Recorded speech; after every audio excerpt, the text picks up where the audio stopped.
السلام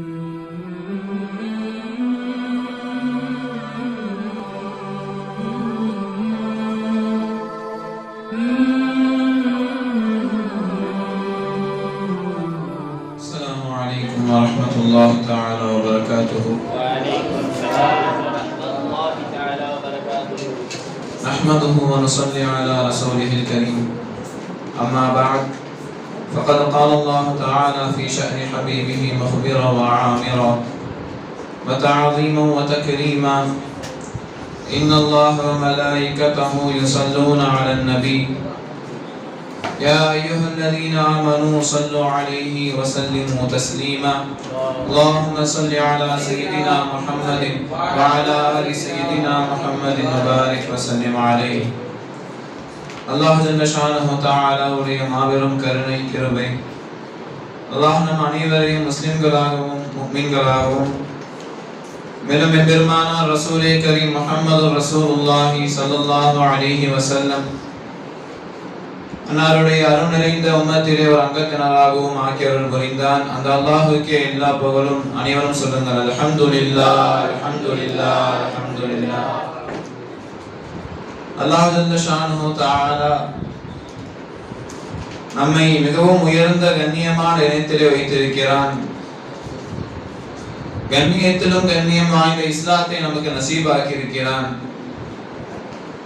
இந்த மார்க்கம் கொடுக்கப்படாமல் ஒரு மனிதன் உலகம் ரீதியான எவ்வளவு செல்வங்களாக இருந்தாலும் சரி, எவ்வளவு சொத்துக்களாக இருந்தாலும் சரி, ஒரு மனிதன் மார்க்கம் கொடுக்கப்படாமல் அவன் எவ்வளவுதான் உலகம் கொடுக்கப்பட்டாலும் அவனுக்கு பெயர் நஷ்டவாளி தான். ஒரு இடத்தில் மார்க்கம் இல்லை என்று சொன்னால் அவன் எவ்வளவு பெரிய லட்சாதிபதியாக இருந்தாலும் சரி, கோடீஸ்வரனாக இருந்தாலும் சரி, எவ்வளவு சொத்து பத்துகளுக்கு அவன் சொந்தக்காரனாக இருந்த போதிலும் அல்லாஹ் ரசூலின் பார்வையில் மார்க்கத்தின் அடிப்படையில் அவன் நஷ்டவாளி தான். பெருமானார் ஸல்லல்லாஹு அலைஹி வஸல்லம் அவர்கள் ஒரு முறை சஹாபாக்களுடன் அமர்ந்து இருக்கிறார்கள். ஒரு மனிதர் அப்போது அந்த வழியாக வருகிறார். பெருமானார் ஸல்லல்லாஹு அலைஹி வஸல்லம் அவர்கள் சஹாபாக்களிடத்தில் கேட்டார்கள், இவரை பற்றி நீங்கள் என்ன நினைக்கிறீர்கள் என்று கேட்கும் பொழுது சஹாபாக்கள் சொன்னார்கள், யா ரசூலுல்லாஹ், இவர் மக்களின் பார்வையில் கண்ணியமானவர். இவர் சிபாரிசு செய்தால், பரிந்துரை செய்தால் அது ஏற்றுக்கொள்ளப்படும். இவர் திருமணத்திற்காக வேண்டி பெண் கேட்டால் பெண் கொடுப்பார்கள் என்று சஹாபாக்கள் சொல்கிறார்கள். அந்த நபர் கடந்து சென்று விட்டார். பெருமானார் ஸல்லல்லாஹு அலைஹி வஸல்லம் அவர்கள் அமைதியாக இருந்து விட்டார்கள். பின்னால் ஒரு நபர் வந்தார். அப்போதும் பெருமானார் ஸல்லல்லாஹு அலைஹி வஸல்லம் அவர்கள் சஹாபாக்கள் இடத்தில் அதே போன்று கேட்கிறார்கள், இவர்களை பற்றி உங்களுடைய சிந்தனை என்ன இவர்களை பற்றி நீங்கள் நினைக்கிறீர்கள் என்று கேட்கிறார்கள். சஹாபாக்கள் சொன்னார்கள், யா ரசூலல்லாஹ், இவர் ஒரு ஏழை முஸ்லிம். இவர் சிபாரிசு செய்தால் ஏற்றுக்கொள்ளப்படாது.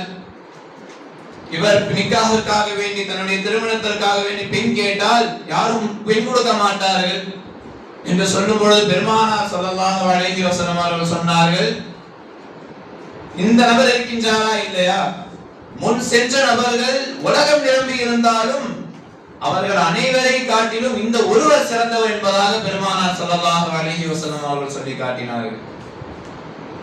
உலகம் நிரம்பி இருக்கிறார்கள், செல்வந்தர்கள், மக்களால் மதிக்கப்படக்கூடியவர்கள். அவ்வாறு இருந்தும் அவர்களை எல்லாம் விட சிறந்த ஒரு ஏழை முஸ்லிம் என்பதாக பெருமானார் ஸல்லல்லாஹு அலைஹி வஸல்லம் அவர்கள் காட்டி கொடுத்தார்கள். எந்த அளவுக்கு ஒரு மனிதன் மார்க்கத்திற்கு முக்கியத்துவம் கொடுக்க வேண்டும் என்று சொன்னால், பெருமானார் ஸல்லல்லாஹு அலைஹி வஸல்லம் அவர்கள் ஒரு முறை தன் வீட்டில் இருக்கும் பொழுது அல்லாஹ் தஆலா ஆயத்தை இறக்குகின்றான், வஸ்பிர் நஃப்ஸக மஅல் லதீன யதுஊன ரப்பஹும் பில் கதாத்தி வல் அஷி. நபியே, ஹபீபே, காலையிலும் மாலையிலும் தன்னுடைய இரட்சகனை, தன்னுடைய ரப்பாகிய அல்லாஹ்வை அழைத்துக் கொண்டு திக்ர் செய்து கொண்டிருக்கிறார்களே, அந்த நபர்களுடன் சென்று நீங்கள் சேர்ந்து இருங்கள் என்று அல்லாஹ் தஆலா குர்ஆன் ஆயத்தை இறக்குகிறான். பெருமானார் ஸல்லல்லாஹு அலைஹி வஸல்லம் அவர்கள் உடனே வீட்டிலிருந்து வெளியே வருகிறார்கள். அல்லாஹ்வுடைய கட்டளை வந்து விட்டது. பெருமானார் அவர்கள் வெளியே வந்து தேடுகிறார்கள், அது போன்ற கூட்டம் யாராவது இருக்கின்றார்களா என்று பார்க்கிறார்கள். பெருமானாருடைய கண்ணிலே ஒரு கூட்டம் தென்படுகிறார்கள். அவர்களுடைய வெளி தோற்றம் எப்படி இருந்தது என்று சொன்னால், அவர்களுடைய முடியெல்லாம் காய்ந்து வாடி போயிருக்கின்றது. அணிவதற்கு முழுமையான ஆடை அவர்களிடத்திலே இல்லை. கிதாபுகளை எழுதும் பொழுது கீழங்கி மட்டும்தான் அணிந்திருந்தார்கள் என்பதாக கிதாபுகளை எழுதுகிறார்கள். உடல் எல்லாம் காய்ந்து போயிருக்கின்றது. உண்ணுவதற்கு போதுமான உணவு கிடையாது. ஆனால் அல்லாஹ் ரசூலை பற்றி பேசிக் கொண்டிருந்தார்கள். அல்லாஹ் ரசூலை திக்ர் செய்து கொண்டிருந்தார்கள். அந்த கூட்டத்திலே பெருமானார் ஸல்லல்லாஹு அலைஹி வஸல்லம் அவர்கள் சென்று அமர்ந்தார்கள். அமர்ந்து விட்டு சொன்னார்கள், அல்ஹம்துலில்லாஹில்லதி மன் அமரனி ஜஅல ஃபீ உம்மதி மன் அமரனி அன் அஸ்பிர நஃப்ஸி மஅஹும். அல்லாஹ்வுக்கே எல்லா புகழும், அந்த அல்லாஹ்வுக்கே எல்லா புகழும். அந்த அல்லாஹ் என்ன செய்தான் தெரியுமா? என்னை யாருடன் நான் சேர்ந்திருக்க வேண்டும் என்று எனக்கு கட்டளையிட்டானோ அந்த நபர்களை என்னுடைய உம்மத்தில் ஆக்கி தந்தானே, அந்த அல்லாஹ்வுக்கே எல்லா புகழும் என்று அல்லாஹ்வை புகழ்ந்தார்கள். எந்த சபையிலே அமர்ந்து கொண்டு, உடுத்துவதற்கு போதுமான உடை இல்லாத அந்த நபர்களுடைய சபையிலே அமர்ந்து கொண்டு, உண்ணுவதற்கு போதுமான உணவு இல்லாதவர்களுடைய சபையிலே அமர்ந்து கொண்டு, எந்த அளவுக்கு அந்த நபர்கள் ஏழை என்று சொன்னால், தலைமுடியை பராமரிப்பதற்கு கூட அவர்களிடத்திலே செல்வம் கிடையாது, காசு கிடையாது, அவ்வளவு வறுமையில் வாடியவர்கள். ஆனால் மார்க்கத்தை பின்பற்றக்கூடியவர்கள், அல்லாஹ் ரசூலின் நினைவோடு வாழக்கூடியவர்கள். அந்த சபையிலே அமர்ந்து விட்டு பெருமானார் ஸல்லல்லாஹு அலைஹி வஸல்லம் அவர்கள், அந்த நபர்களை எனக்கு ஏற்படுத்தி கொடுத்தாய் ரப்பே என்னுடைய உம்மத்திலே என்று அல்லாஹ்வுக்கு நன்றி செலுத்தினார்கள். மார்க்கம் மதிப்பிற்குரியது. யாரெல்லாம் அந்த மார்க்கத்தை சுமக்கின்றார்களோ, அந்த மார்க்க முறைப்படி தன்னுடைய வாழ்க்கையை ஆக்கிக் கொள்கின்றார்களோ, அவர்களும் மதிப்பிற்குரியவர்கள். அவர்களும் மதிப்பிற்குரியவர்கள். இந்த மார்க்கத்திற்காக வேண்டி சஹாபாக்கள் அனைத்தையும் தியாகம் செய்தார்கள். பொதுவாகவே பெரியார்கள் சொல்லுவார்கள், அல்லாஹ் ரசூலுக்காக வேண்டி, மார்க்கத்திற்காக வேண்டி நீங்கள் எதையும் தியாகம் செய்யுங்கள். உங்களுடைய நேரங்களை, காலங்களை, பிள்ளை குட்டிகளை, வாழ்க்கையை, உங்களுடைய மொத்த வாழ்க்கையையும் அல்லாஹ் ரசூலுக்காக வேண்டி, இஸ்லாத்திற்காக நீங்கள் தியாகம் செய்யுங்கள். ஆனால் வேறு யாருக்காக வேண்டியும் இஸ்லாத்தை நீங்கள் தியாகம் செய்து விடாதீர்கள். அல்லாஹ் ரசூலை நீங்கள் தியாகம் செய்து விடாதீர்கள். சஹாபாக்களுடைய வாழ்வு அவ்வாறு தான் இருந்தது. ஸஅத் இப்னு அபீ வக்காஸ் ரலியல்லாஹு அன்ஹு அவர்கள் இஸ்லாத்திற்கு வருவதற்கு முன்னால் தாய் என்று சொன்னால் அளவு கடந்த பாசம் கொண்டவர்கள். தாயுடைய சந்தோஷத்திலே தன்னுடைய சந்தோஷத்தை பார்த்தவர்கள், தாயுடைய கண்ணீரிலே தன்னுடைய கண்ணீரை பார்த்தவர்கள். இஸ்லாத்தை ஏற்கிறார்கள். இஸ்லாத்தை ஏற்கிறார்கள். அவருடைய தாயார் அவர்கள் அழைத்து சொல்கிறார்கள், ஸஅதே, முஹம்மதுடைய மார்க்கத்தை ஏற்றுக்கொண்டாயா?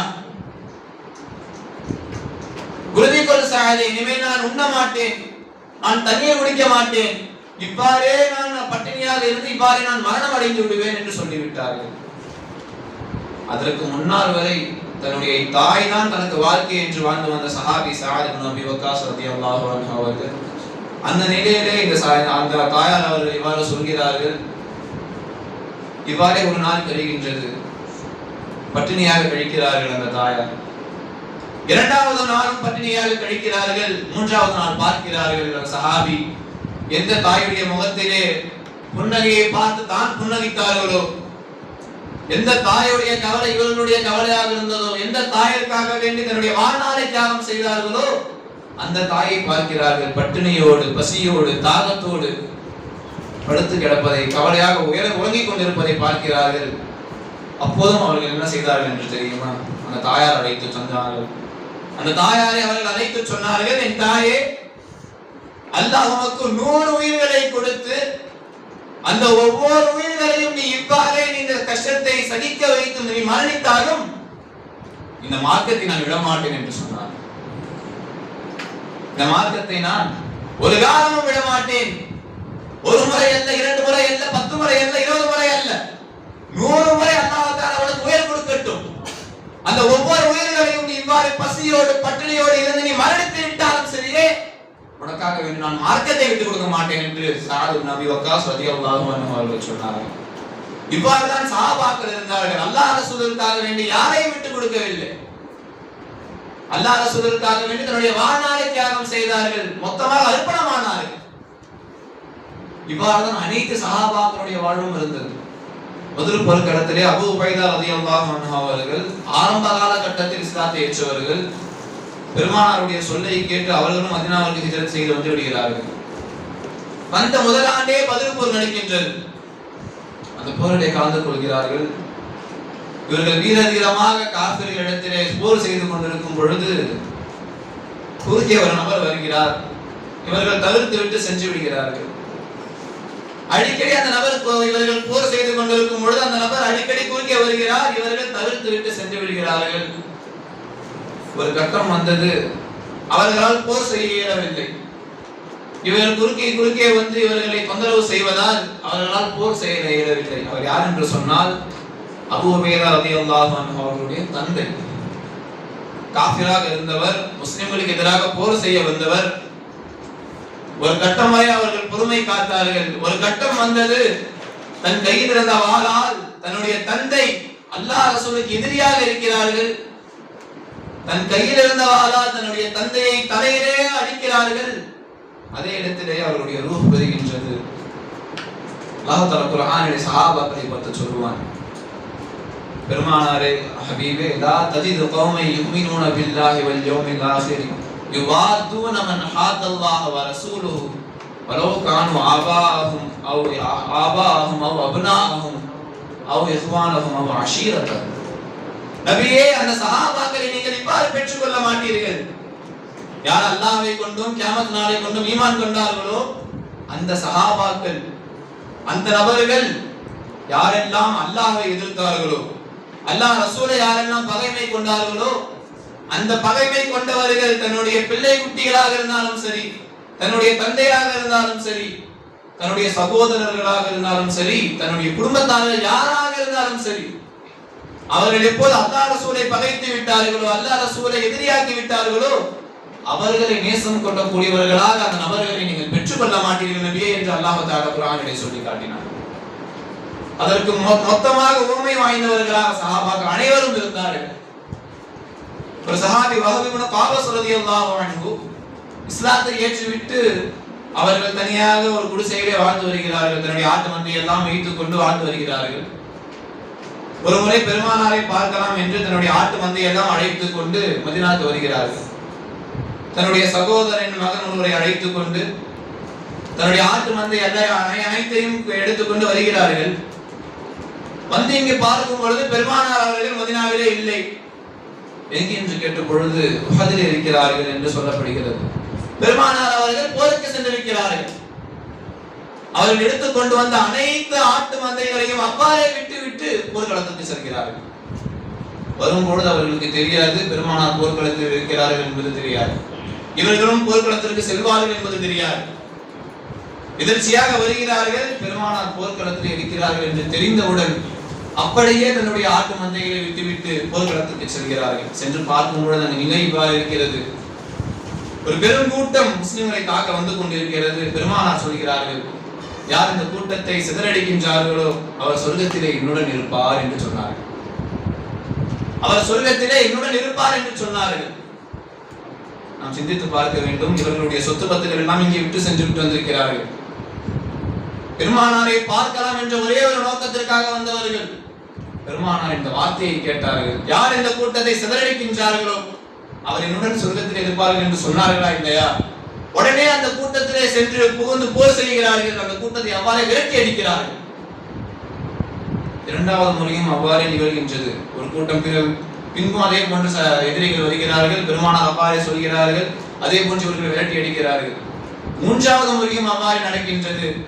பெருமானார் ஸல்லல்லாஹு அலைஹி வஸல்லம் அவர்கள் சொர்க்கத்தை கொண்டு அந்த சஹாபிக்கு சுபச்சோபனம் சொல்கிறார்கள். அதை கேட்டு அந்த சஹாபி, இதற்குமே நான் ஏன் வாழ வேண்டும்? பெருமானார் சொர்க்கமும் கிடைத்து விட்டது. இதற்கு சொர்க்கத்திலே பெருமானார் ஸல்லல்லாஹு அலைஹி வஸல்லம் அவர்களுடன் இருப்பேன் என்ற சுப செய்தியும் கிடைத்து விட்டது.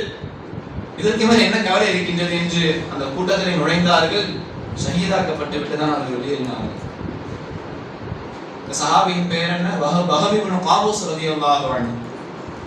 இந்த சஹாபாக்கள் மறுமையிற்காக வேண்டி தன்னுடைய வாழ்நாளை செலவு செய்யக்கூடியவர்களாக இருந்தார்கள். வமா ஹாதிஹில் ஹயாத்துத் துன்யா இல்லா லஹ்வு வ லஅப். இந்த உலக வாழ்க்கை வீணும் விளையாட்டுமே என்று வேறு இல்லை என்று அல்லாஹ் தஆலா குர்ஆனிலே சொல்லி காட்டுகிறான். எனவே நாம் மார்க்கத்தோடு வாழும் காலம் எல்லாம், மார்க்கத்தை பின்பற்றி வாழும் காலம் எல்லாம் அல்லாஹ் தஆலா நம்மை கண்ணியமாக வாழ வைப்பான். என்று கூறியவனாக என்னுடைய சிற்றுரையை முடிவு செய்கிறேன். ஆகிர் தாவானா அல்ஹம்துலில்லாஹி ரப்பில் ஆலமீன். அஸ்ஸலாமு அலைக்கும் வரஹ்மத்துல்லாஹி